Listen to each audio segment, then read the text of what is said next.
সমুদ্রে ঢেউয়ের শব্দ আর শান্ত হাওয়ার মাঝে দাঁড়িয়ে আছে এক অপূর্ব পবিত্র স্থান, দীঘার নতুন জগন্নাথ ধাম। আজ আমরা এসেছি এই শান্ত আধ্যাত্মিক পরিবেশের মধ্যে, যেখানে মন নিজে থেকেই শান্ত হয়ে যায়। পরিবেশটা এত সুন্দর, এত শান্ত যে কি বলবো।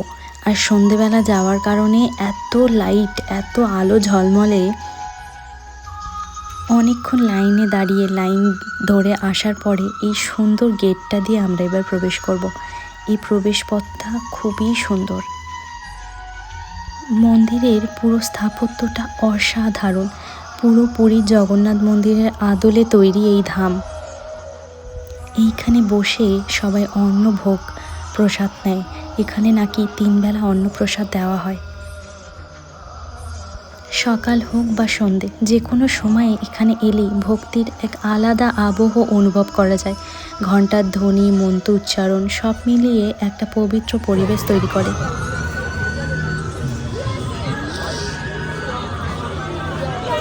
এইটা হলো দীঘার জগন্নাথ মন্দির, জগন্নাথ ধাম।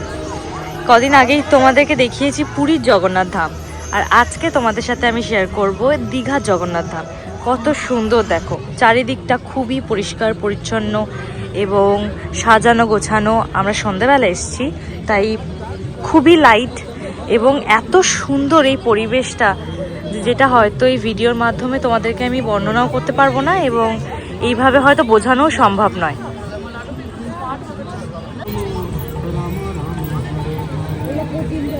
এই যে ওই যে সেকশনটা দেখছো, ওখানে একটুখানি শপিং এর মনে হয় জায়গা আছে, প্রসাদ তোসাদ কেনা, ধূপ বাতি কেনা।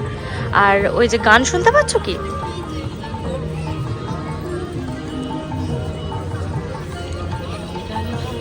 এই যে সুন্দর সুন্দর একদম ছোট্ট ছোট প্রদীপ দিয়ে একটা সুন্দর একটা দারুণ একটা ব্যাপার। এটাই মনে হয় লাইট জ্বলে, হালকা ডিম ডিম করে জ্বলছে, যেটা ক্যামেরায় আসছে না।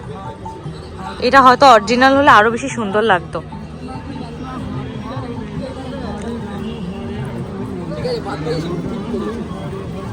আমাদের পুরীতে যেরকম সিংহদুয়ার দিয়ে ঢোকার একটা প্রথা আছে, যেরকম একটা সেই একটা স্তম্ভ থাকে বলে না, যেটাকে প্রদক্ষিণ করে তারপরে মন্দিরে ঢোকাটা নিয়ম আর কি সবাই বলে, সেরকমই একটা স্তম্ভ এখানেও আছে।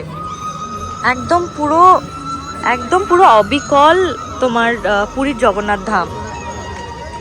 কিন্তু তাও পুরী তো পুরী।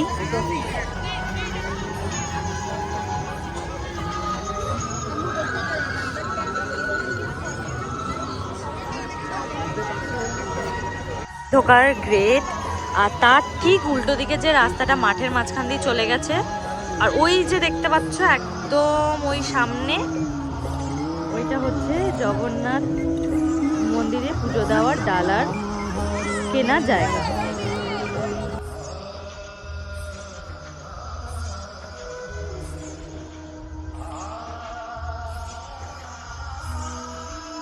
যদি তোমরা এইবার দীঘায় আসো, শুধু সমুদ্র নয়, এই জগন্নাথ ধামেও একবার অবশ্যই ঘুরে যেও। এখানে এলে বুঝতে পারবে ভ্রমণ শুধু ঘোরা নয়, এটা মনেরও একটা যাত্রা। মন্দিরে ঢোকার পরেই এই সেকশনটা খুব সুন্দর, জলের উপর পদ্ম ফুল ফুটে আছে। দীঘাতে কিন্তু শুধুই জগন্নাথ ধাম তৈরি হয়নি, জগন্নাথের মাসির বাড়িও তৈরি করা হয়েছে। আমরা সময়ের অভাবে মাসির বাড়িতে ঘুরতে যেতে পারিনি।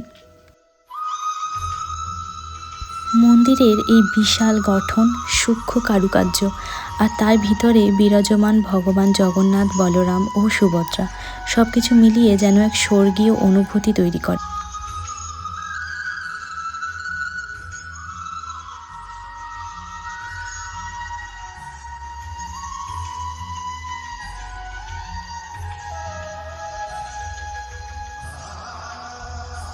এইটা যেটা দেখতে পাচ্ছ, এটা হলো তুলসী মঞ্চ, যেটা পুরোটাই মাটির এবং উপরের ছাউনিটা খড় দিয়ে তৈরি।